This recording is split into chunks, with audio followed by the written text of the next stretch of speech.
going on, man? How are you? We're doing really well here, Neil. And you? Fantastic. And today's topic is rotavirus. What is rotavirus? Well, rotavirus is, as it says, a virus. It's common in young people under age 3. It's associated with vomiting, severe diarrhea, fever, dehydration, abdominal pain, and it's very contagious. What are the symptoms of rotavirus? Well, in some, it includes nausea, vomiting, diarrhea, um, fever, and usually it starts after 2 or 3 days of exposure, and then it runs for about 3 to 7 days, its total course. How do I know if my child is dehydrated? Well, dehydration usually results in, let's see here. I'm sorry, Neil. Dehydration, dry mouth, sunken eyes, and decreased urination. How is rotavirus spread? Well, most commonly it's found in food, water, stool of infected people, respiratory droplets from coughing or sneezing.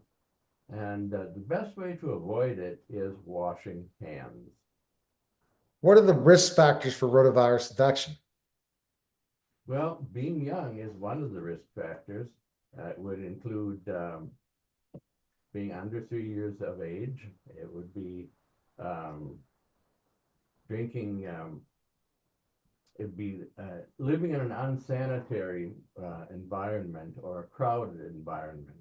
And of course, according to the CDC, this is a problem with not being vaccinated.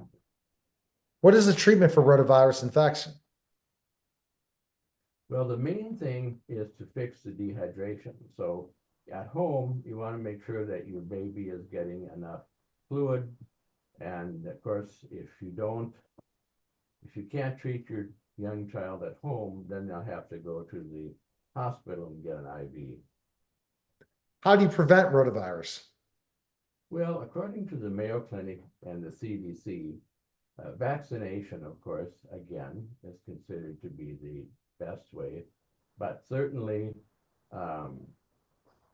hand washing is the best way that you can avoid rotavirus at home. And of course, cooking food all the way through. What kind of foods might contain rotavirus? Well, these would include shellfish, salads, ice containers, undercooked foods, ready-to-eat foods, and undercooked meat. You want to go in the garage? Come on. Are there other similar viruses with similar symptoms? Well, yes, there are. They're called norovirus, astrovirus, and enteric adenovirus. Now, the last group starts later. It has a longer incubation period, and it can last for up to 2 weeks. Are there other causes of childhood diarrhea? Well, yes, you can get salmonella. These are bacterial infections: Shigella, Yersinia, Campylobacter, and E. coli. Then, of course, there's protozoal infections, and then there's non-infections like appendicitis and intussusception. And that is when you have a telescoping of the bowel. When should you see a doctor?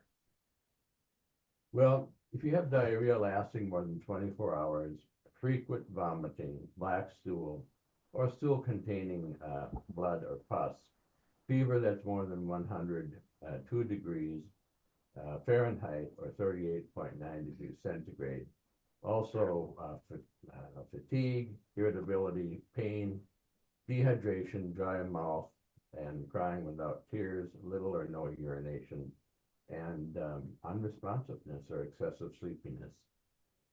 How many rotavirus vaccines are there? Well, there are 4 actually, but 2, sorry about that. Okay. Okay. There are actually 4, but 2 are used in the US. They're given orally as drops, and one of them is called Rotatec. That's a bovine or cattle-related vaccination, and there are 3 doses. First one at 2 months, 4 months, and 6 months. There's another one, Rotarix, which is only twice. You give it at 2 months and 4 months. What are the risks of intussusception following administration of rotavirus vaccine? Well, the options vary. These would be anywhere between 1 and 6 per 100,000. But intussusception usually occurs between 3 to 14 days following the first dose of the vaccine, with a smaller risk in the second dose. All right, best place to go is rural.allen.com and pick up Pregnancy Your Way.